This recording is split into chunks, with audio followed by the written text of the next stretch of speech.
Hey there. Last week, I had Adrienne Duffy from Big Futures Inc., and we discussed Why of You, powered by the print. And Adrienne's also the co-founder of Big Futures Inc.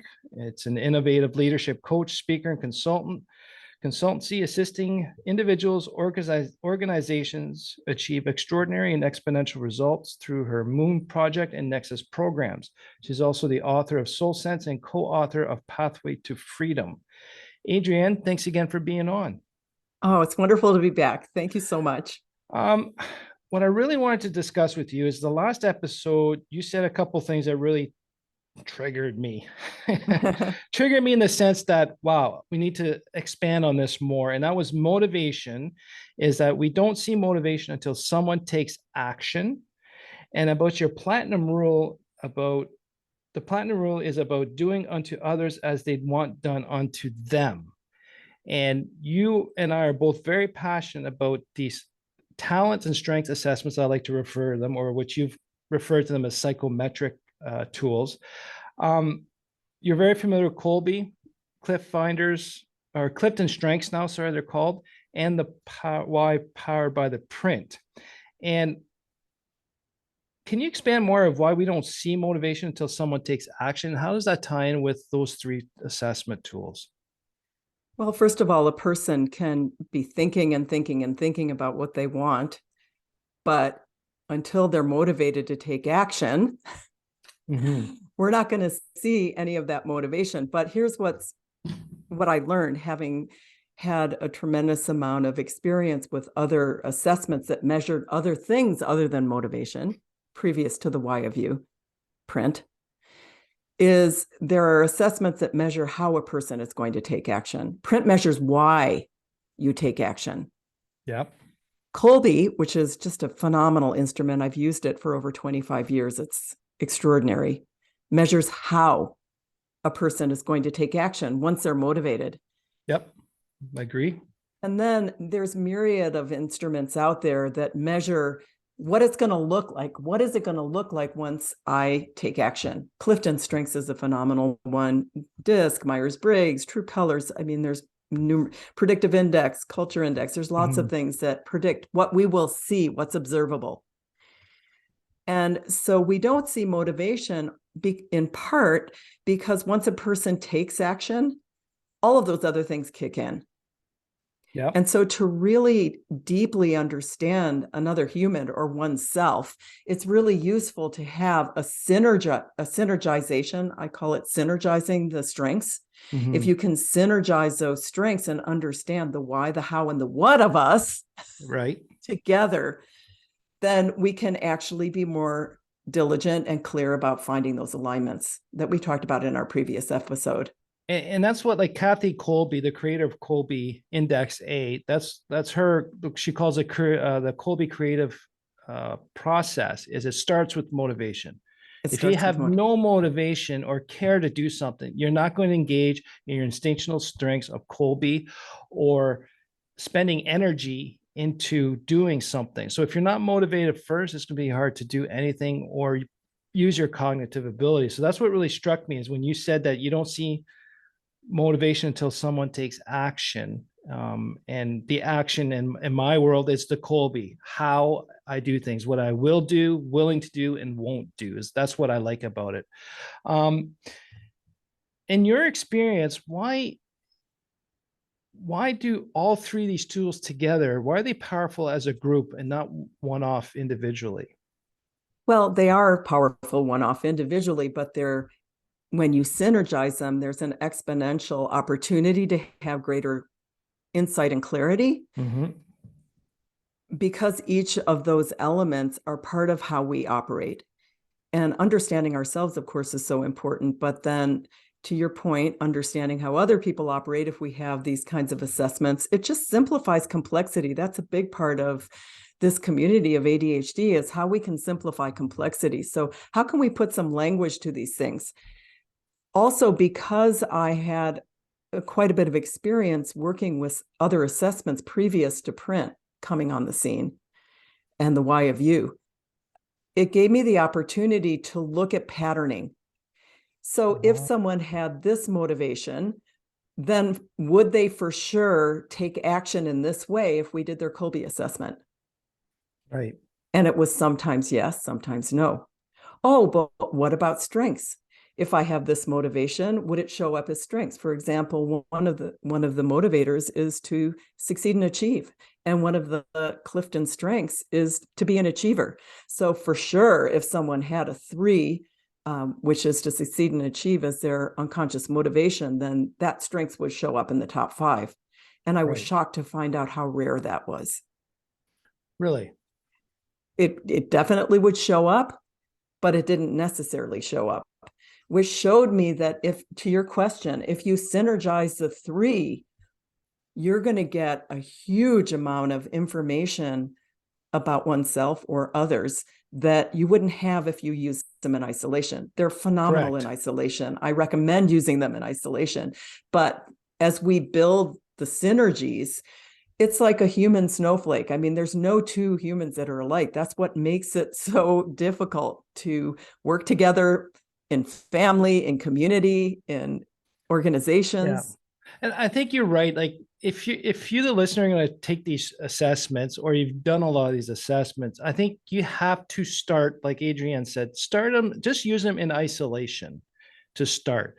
I didn't get a lot of understanding until, or the how the synergies work. Really like that word, how these 3 work together well, until I had a really good understanding of each individual assessment, how they worked, and each, I hate to use the term, but in each its own silo of why you do something, how you do something, and what and where you're going to spend your energy in. So once you get those 3 individually understood, then you can start melding and start seeing the connection between the 2. Like for myself, if I'm a 1/8 print, perfect, correct, and right, and have to be to be strong and self-reliant.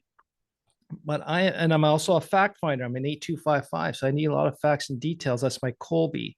And my number one strength in Clifton is learner. So my learner is amplified by my fact finding, and it also is amplified by to be strong and self-reliant, so I can know in everything, because my goal is not to have any to rely on anyone. Yeah, or get it perfect, correct, and right. Like you have Right. what I would call a continuous amping from the inside out, but that's not always true, Andre. Mhm. Sometimes a person will be very amped up and intense with their motivation on the inside, but how they take action and their personality or their strengths could be very toned compared to the intensity on the inside. I've seen and supported individuals with their awareness where they're opposite on the inside to what Right. they are in terms of how they show up in the outside world, which is also another reason why it's very difficult to predict motivation, because I can show up in one way in my personality that could be very different than what my motivations are. Mhm. And if you didn't know that about me, you would treat me to our platinum rule based on how I would put myself out into the world. Right. And that could actually be accurate because understand yourself, or it could be a facade or a mask because that's the way you want to be perceived, or how you might be want to be perceived.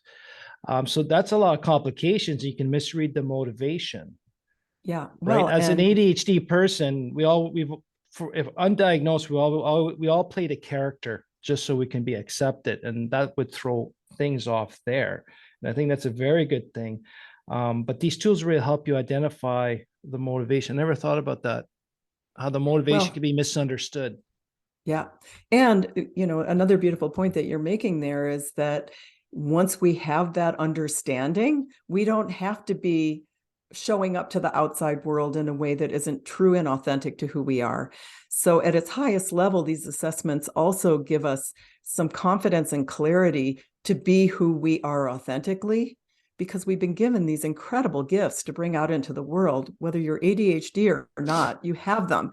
And so being able to really be centered in the knowledge and the self-knowledge of what those gifts are is an incredible advantage. Well, the other thing too for me was it validated that what I knew worked best for me was accurate. It was not the norm, but it validated I'm a fact finder. I don't like, and I'm a resistant follow through. I don't like strict, like very systematic processes. I like to change paths. I can adjust to change.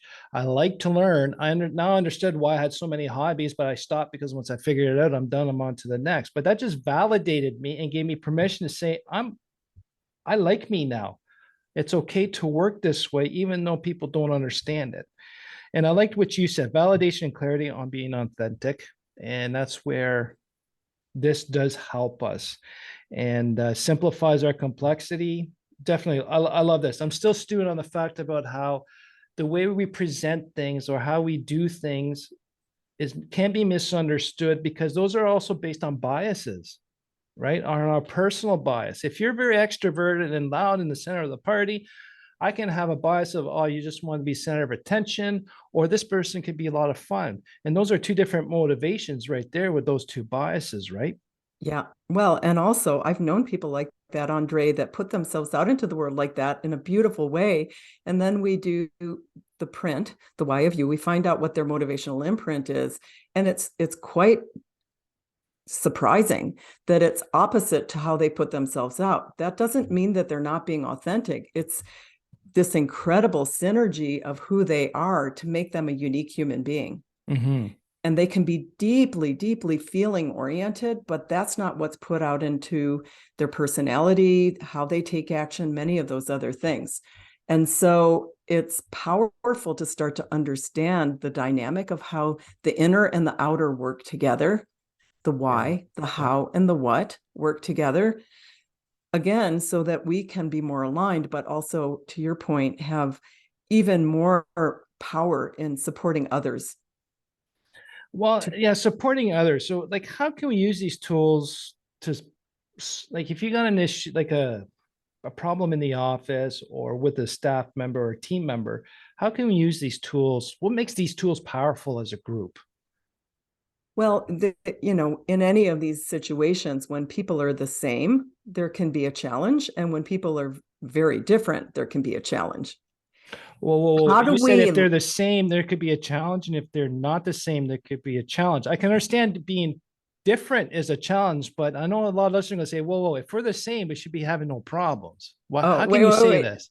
I can say it with the ultimate confidence because in all the assessments, my husband and I are not only business partners, but partners in life. Most of them show up with very similar reading. I mean, we're very different in some regards, but I'm telling you, it's not a free ride when you're the same. It's still good. It's good work.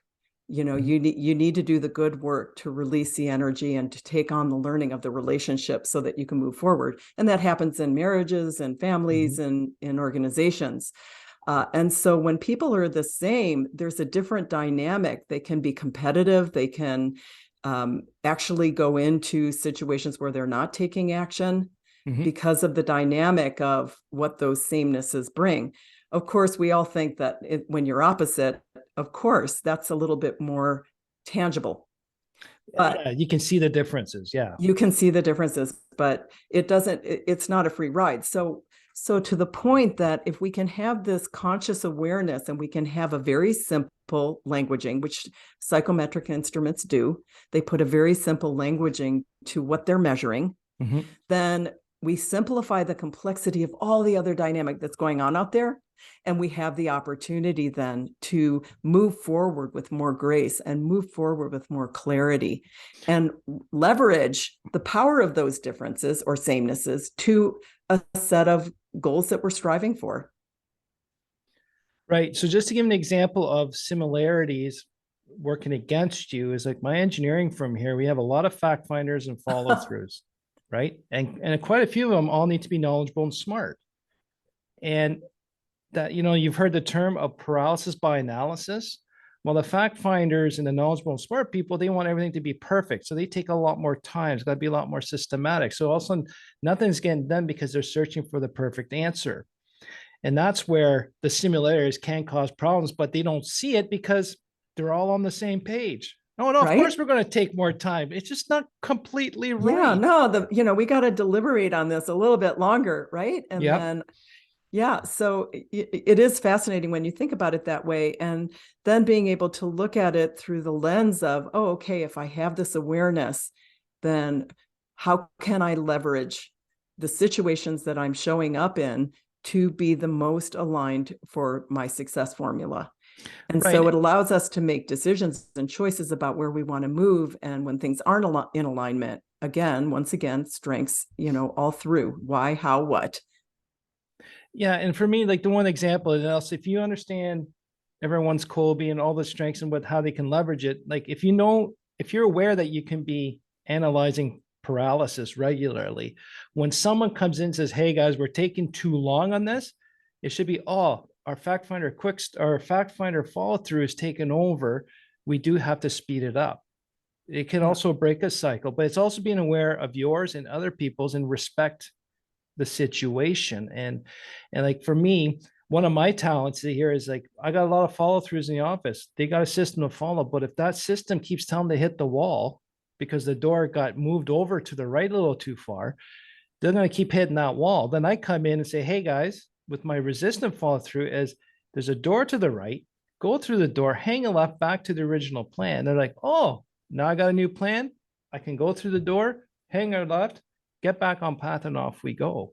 But they also say, "Hey," they can argue to the end of the day that that system is no, this is the only way to do it. We got to get through this wall. But they allow themselves to say, "Okay, I need someone to help us uh, show me an alternative path, but I got to communicate to them that there's a past, present, future, and an end goal. And then if you're back to the original path, they're good." But Yeah. that's me understanding them, and at the same time, them understanding my role. That's why I don't get involved in projects. I help with the original solutions. I stay out of it because I change the plan every day. Yeah. And that becomes a trigger. And it could, and think Right. about it, you can trigger on all three levels. You can trigger on unconscious motivation. You Mm-hmm. can trigger on cognitive, which Colby measures how a person's going to take action. And you can trigger on personality, or you can trigger on Yeah. strengths. So there's so much to the dynamic of people working together. And what's interesting, especially for our ADHD entrepreneurs, is that we're leading very dynamic environments. We're all about value creation. We want to Mm-hmm. move fast. And because of that, sometimes we don't slow down enough to understand the dynamic of what's going on as we're trying to achieve these goals. So these instruments that you're talking about here, Andre, allow us as ADHD entrepreneurs to be able to really leverage in a very quick way. I call it an accelerator strategy. Yep. To be able to really get to the core of something a lot quicker, and then have a languaging that can really support accountable humans to Yep. move forward. If we want to learn and grow, and that's what I mean by accountable humans, we want to learn, we want to grow, we want to own ourselves. Yeah, and that's a huge is own ourselves. And for a lot of us, we haven't owned ourselves in most of our lives because it's not the norm. It's not norm. We always try to make it work that we fit in. And this is what I like about this is by understanding your Colby, your strengths finder, and your print, if we can that really helped me stay in my lane of what I do best. And if I'm going to do a task that's kind of like, I'm not 100% sold on it, how can I twist it or recommunicate to myself? Is it something I can learn? Is it something new I can learn? Oh, there's my learner wants, but more, and I can get more facts. Now Yeah, that's my fact finder. Now I can get a little more motivated. It's easier. And in that way, I think if we get into these lanes, it actually amplifies our ADHD strengths, our abilities to hyper focus. absolutely. Like to me, is whatever I can get motivated to get into hyper focus the quickest, I can get a lot of stuff done. And Yeah. that's what I like about these. And if things aren't working, I don't know about you, but I find I can sit down and look at all these reports and then figure, oh, I understand why I'm not doing it, or I'm not interested, or I got Yeah. no motivation. It's And actionable. once you integrate it, then you hardly ever even have to look at the reports. I mean, you'll go back to them for specific situations, Mhm. but you have a whole new syntax or languaging around how you're going to operate as a high performing entrepreneur, or intrapreneur, Mhm. entrepreneurial team member. And it's setting up that context, the lane, the guardrails within the lane, so that we stay, and we know when we're bumping against the side of the lane, Yep. we know why, and We we can get know back to why. center. We can Yes. get back to center quicker. What is the power of that insight? I mean, it's phenomenal. Not just for you, but for your team. When I brought in print and Strengths Finder and Colby into my company, it's our second language here. Fact Yeah. finder, Colby. I know you're not satisfying my fact finder, or you know what, Yeah. your follow through is really screwing things up. Leave, right? Yeah. Give permission. It's a better understanding, and that's why we can communicate to the other person, just like your platinum rule: do unto others as they want done unto them. They understand things quicker and better if you can just communicate to the way they receive information. Absolutely. Absolutely. And when we can actually then leverage those things to the big goals that we're setting in any given time frame, then the energy just flows and it's exciting. Now, we're not talking about perfection here, but 80-20 is a lot better than less than that. Well, And we yeah. can, Yes, right? 80-20 rule. 80% is enough to get 20% of the results, Yeah, right? we can really make some amazing strides being able to accelerate Well, and leverage. the one thing you just said there kind of picked me off with, like, Don Barton was on a few times, and the one thing that he discussed was about how majority of ADHD people, high achieving ADHD entrepreneurs, we all learned to understand, not to know. And then what you're describing there is when I'm communicating to my team about the Colby and the print, or this is because of the print, this is why you're having complications. They actually understand why now, not just have, oh, a fact finder doesn't do this. It's a scenario, and they got to remember scenarios. No, by understanding and explaining, because you triggered their 8 print, this is why you got the reaction. Now they have a better understanding. And once you got understanding, I think it's just easier to practice, and it's more accepted if people understand it rather than just be told it's don't do this based on this reaction. If that makes sense. And it allows us to, it totally does. And it allows us to get back in the lane quicker, to be accountable, to get back into the lane. And then we go, okay. And now imagine not only our entrepreneur, but all of the team having that intense intense in a good sense, emotional intelligence to be able to get back into the lane when they get triggered on any level, the why, the how, or the what. Yeah. And remember, listeners, we get triggered. If you're striving for a 0 trigger day or a 0 trigger week, it's not going to happen. No. The key is, once we get triggered, is how quickly we can identify it and how quickly we can get out of shadow self or into the trigger state of mind. And with our ADHD brains, it's intense, it's immediate. It's going to happen, but how quickly can we come out? And these 3 tools, to me, is one of the most powerful, not trilogy, but trifecta, whatever the fancy word is. Trifecta is a good one. Or, like you said, understanding how we all work, why we work, and what energy to spend our time on. And I don't know, it's very good. Those 3 together are very good. They can all be applied individually when you're using all 3 when you're starting out, but it's just powerful tools because they're actionables. Did you have any final thoughts on this topic? Because I do think we could easily amplify our ADHD strengths by understanding our why, how, and what to do things.